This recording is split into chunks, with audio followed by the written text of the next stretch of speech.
दत्त चिंतन श्री गुरुदेव दत्त श्री स्वामी समर्थ महाराज की जय। स्वामी दत्त सेवा या चॅनलवर तुम्हा सर्वांचे खूप खूप स्वागत।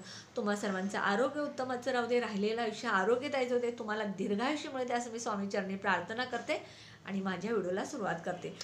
बघा माझा व्हिडिओ 7 दिवस मी कुठलाही केलेला नाही आहे, ना सेवा ना तोडगे ना उपाय, कुठलेही मी 7 दिवस व्हिडिओ केले, कारण मला डोळ्याच्या डॉक्टरनी पूर्ण मोबाईल बंद ठेवायला सांगितला होता आणि अजूनही मला 8-10 दिवस ठेवायला सांगितलेला आहे मोबाईल बघायचा नाही, तरीसुद्धा मला चैन पडेना। मला उपाय सेवा तोडगे सांगून तुम्हा सगळ्यांच्या अडचणी दूर करायच्या आहेत, म्हणून मी आज कसा तरी एखाद दुसरा व्हिडिओ सांगायचा म्हणून तुम्हाला मी सेवा सांगायला हा आज व्हिडिओ करते। मी 8 दिवस मला कुठल्या सेवा सांगितल्या नाहीत, त्याबद्दल पहिल्यांदा तुम्हा सगळ्यांची माफी मागते आणि माझ्या व्हिडिओला सुरुवात करते। बघा हिंदू धर्मामध्ये माता लक्ष्मी तुळशीला खूप महत्त्व आहे, कारण प्रत्येकाच्या दारामध्ये तुळसी असतेच आणि तुळस म्हणजे माता लक्ष्मीचं एक रूप आहे। माता लक्ष्मी आपल्याला प्रसन्न होण्यासाठी आपण तुळशीला दररोज तुळशीची आपण पूजा करत असतो। हिंदू धर्मामध्ये आपण प्रत्येक जण सकाळी उठले की तुळशीची पूजा करत असतो आणि आपण तुळशीची पूजा केल्यानंतर आपल्या घरातल्या पैशाच्या अडचणी, लक्ष्मी प्राप्ती ज्या काय आहेत त्या आपल्याला मिळत असतात। पैशाच्या अडचणी सगळ्या दूर होतात आणि लक्ष्मी प्राप्ती होते।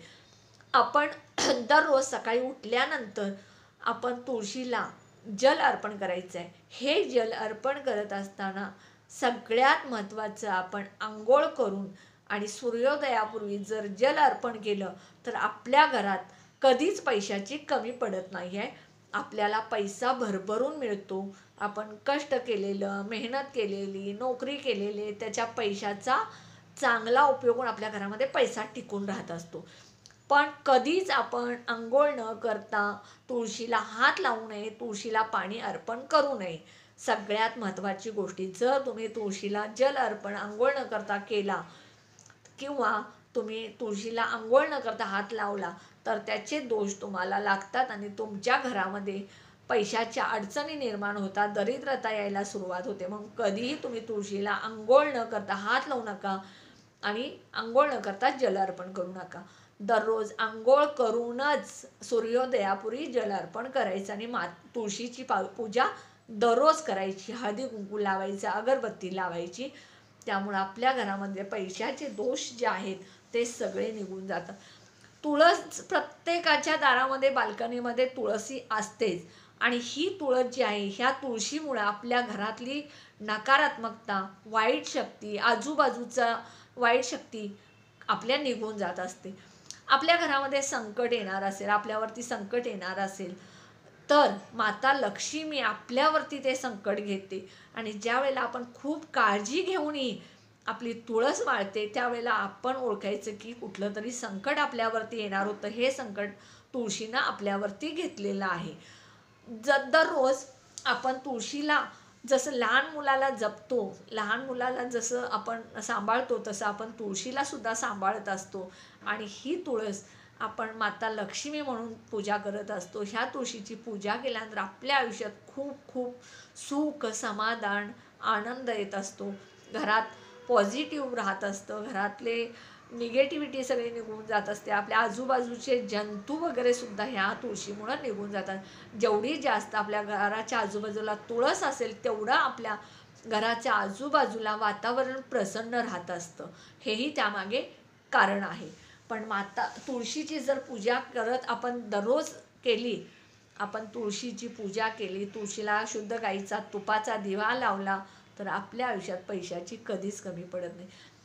दर गुरुवारी, प्रत्येक गुरुवारी आपण तुळशीला जल अर्पण करताना कच्चं दूध आणि चिमूटभर हळद टाकून सुद्धा तुम्ही प्रत्येक गुरुवारी पूजा करायची, त्यामुळे सुद्धा तुमच्या घरामध्ये लक्ष्मी प्राप्ती होते। तर तुम्ही तुळशीला जल अर्पण करताना दररोज तुळशीला जल अर्पण केल्यानंतर 11 प्रदक्षिणा करायच्या। ह्या 11 प्रदक्षिणा घालत असताना ओम सुभद्राय नमः, ओम सुप्रभाय नमः असं म्हणायचं। ह्या मंत्र म्हणत म्हणत तुम्ही 11 प्रदक्षिणा काढायच्या आणि त्यानंतर तुम्ही तुळशी समोर उभं राहायचं किंवा तुळशी समोर बसायचं आणि तुम्हाला जो मी एक मंत्र सांगणार आहे तो तुम्ही मंत्र म्हणायचा. तो मंत्र मी डिस्क्रिप्शन बॉक्समध्ये सुद्धा देणार आहे. तो तुम्ही 1, 2, 3 दिवस म्हटला तर तुम्हाला तो पाठ होऊन जाईल. हा मंत्र 11 वेळा म्हणा, 21 वेळा म्हणा, 51 वेळा म्हणा, 108 वेळा म्हणा. जेवढा जास्त म्हणाल तेवढं तुम्हाला माता लक्ष्मी तुमच्यावरती प्रसन्न होईल आणि तुम्हाला खूप आशीर्वाद मिळेल. बघा, हा मंत्र जो आहे, तुळशीला जल अर्पण करताना हा मंत्र म्हणायचा. तुळशीला जल अर्पण करताना तुम्हाला म्हटले 11 प्रदक्षिणा काढायच्या आणि ओम सुभद्रायणमा ओम सुप्रभायणमा म्हणायचं आणि त्यानंतर तुळशी समोर उभं राहा किंवा बसा आणि हा मंत्र म्हणा.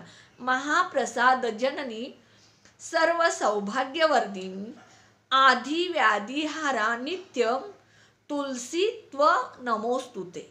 हा मंत्र तुम्ही 21 वेळा, 11 वेळा, 51 वेळा, 108 वेळा म्हणू शकता. मंत्र अजून एकदा ऐका. महाप्रसाद जननी सर्व सौभाग्यवर्धिनी आधी व्याधिहरा नित्यम तुलसी त्वं नमोस्तुते. हा मंत्र तुम्ही रोज 21 वेळा, 51 वेळा, 108 वेळा म्हणा. शुद्ध गाईचा तुपाचा दिवा तुम्ही तुळशीजवळ दररोज संध्याकाळी लावा. एकादशीला तुम्ही तुळशीचं व्रत असतं त्यामुळे तुळस तोडू नका, तुळशीला जल अर्पण करू नका. कारण तुळशीचं व्रत असल्यामुळं जर आपण तुळशीला जल अर्पण केलं तर तुळशीचा उपवास मोडतो. त्यामुळे तुम्ही जल अर्पण करू नका, तुळस तोडू नका. रविवारी तुळस विश्रांती घेत असते त्यामुळे तुळशीला जल अर्पण करू नका किंवा रविवारी तुळस तोडू नका. ह्या सगळ्या छोट्या छोट्या गोष्टी तुम्ही नियमानं पाळा आणि तुम्ही जे मी सांगितलेला मंत्र आहे तो म्हणा. त्यामुळे तुमच्या घरात नक्की लक्ष्मी वाढ होईल, तुम्ही श्रीमंत व्हाल, तुम्हाला भरपूर पैसा मिळेल, तुमचे पैशाच्या सगळ्या अडचणी दूर होतील. तुळस म्हणजे साक्षात माता लक्ष्मी आहे. हरिप्रिय, विष्णुप्रिय अशी ही लक्ष्मी माता आहे.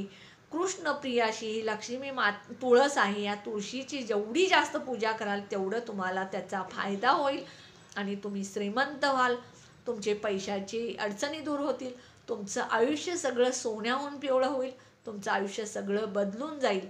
हा छोटासा माझा व्हिडिओ आहे. हा तुम्ही मित्र, मैत्रिणी, नातेवाईक, शेजारी, संबंधितांना शेअर करा. सगळ्यांचं आयुष्य सोन्यासारखं होऊ दे. चांगलं चिंता, चांगलं विचार करा, चांगलं होऊ दे सगळ्यांचं, तुमचंही चांगलं होऊ द्या असं म्हणा. स्वामी समर्थ महाराज तुमचं नक्कीच चांगलं करतील.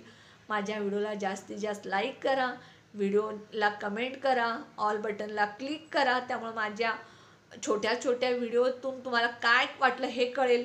आणि माझ्या व्हिडिओला जास्तीत जास्त सबस्क्राईब करा. नवीन कोणी असेल त्यांनी सबस्क्राईब करायला विसरू नका. श्री स्वामी समर्थ.